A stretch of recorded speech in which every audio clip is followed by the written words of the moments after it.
Hey, I'm so glad to see you again. Welcome back to this week's episode of Closed by Mo. My name is Mohammed. I'm hopefully your favorite YouTube host on most things real estate. I'm also a real estate investor and broker based out of New York City. And in this week's episode, we're going to discuss the pros and the cons of buying real estate in all cash. Yes, it does happen. I have come across buyers that are actively buying properties in all cash, maybe because they're individuals and they're very well off, or they're a group of people that have pulled their funds together to get possibly a good deal on a property versus if they would have done it with using a mortgage. However, there's a couple of advantages and disadvantages of doing this. It's not all just, cash is king. Without further ado, let's jump right into this.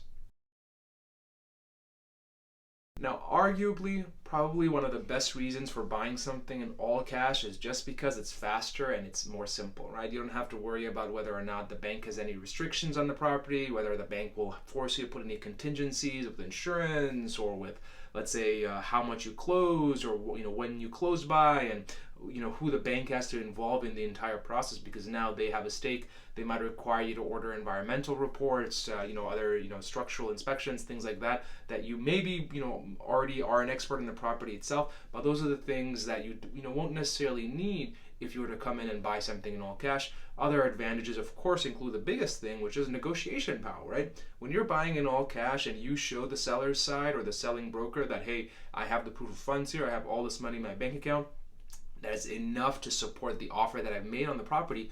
To them, they know that, okay, this is something that can close really quickly without any headaches or hassles, because there's just one less party involved, and that party is the bank. Which leads me to my third point, or third advantage of buying all cash, which is, hey, there's just lower closing costs. It's a lot smoother closing, right? Because you don't have any bank or financing involved, so there's no really any fees that you're going to have to pay, any origination points, processing fees, things like that, to a bank that may have been in the picture if you were to get regular financing for the transaction itself. And of course, an advantage that comes with buying something in all cash is, obviously, since you're not taking out a loan, you don't have to pay any interest, right? So for a lot of people, that's a really big plus, because they just know, hey, if I'm buying something in cash, that is the price that I'm paying for it, and I'm going to be getting a good deal because I'm buying it all cash, and I don't have to pay any interest on the loan because I'm not taking out a loan.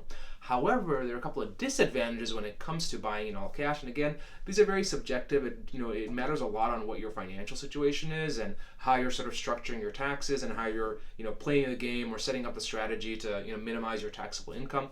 There's obviously the first big disadvantage is the opportunity cost, right? If you were to spend $100,000 to buy a property in all cash, that's $100,000 that's being sucked out of your bank account, right?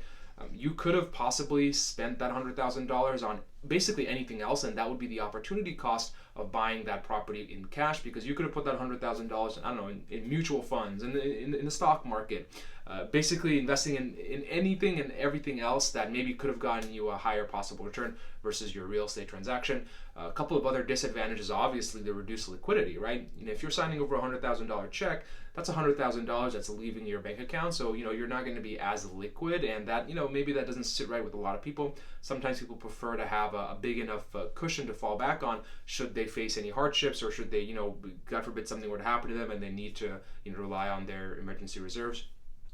Another disadvantage of buying in all cash is the limited tax benefits, right? This is what I was referring to when I said, depending on how you're strategizing your tax bill or how you're structuring your taxes, because since you're not taking out a loan and you're buying something in all cash, you're basically not having to pay any interest, which is an advantage, but it's also a disadvantage, because remember, mortgage interest is completely, you can write that off, depending on, of course, how much, how much of a mortgage you take out, but, and of course the property type too.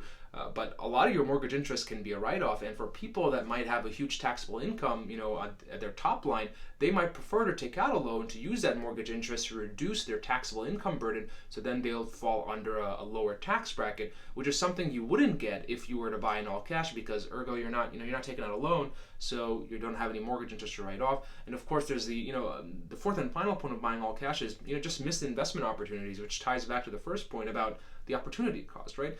Let's say if you spend $100,000 and you buy a property that you thought was a great deal, and it is, it's a fantastic deal, it fits within your investment criteria.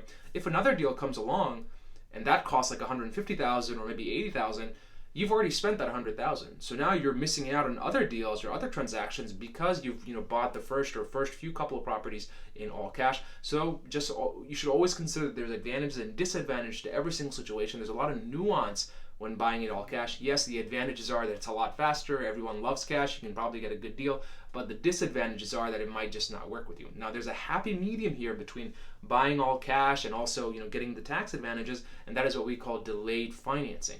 Basically what this means is you approach a bank and you say, hey, I'm going to buy this property in all cash, but I want you to start underwriting the file because I'm buying it in all cash to get a good deal, and then I'd like you to immediately issue a loan out on that property because you've already started the underwriting process. This allows you as the buyer to basically get the good deal that you would want to, since you're buying it all cash, and then immediately turn around and have the bank approve the financing or finalize the financing for you to pull out that equity since you just bought it in cash. So you can pull out that equity, and then basically you've mortgaged the property in and of itself. So you've gotten the advantages of buying it all cash and getting a good deal, and you're getting the advantages of the tax write-offs and all that fun stuff because now you've officially gotten financing secured for that transaction. So the more you know, and I hope to see you guys next week. Bye-bye.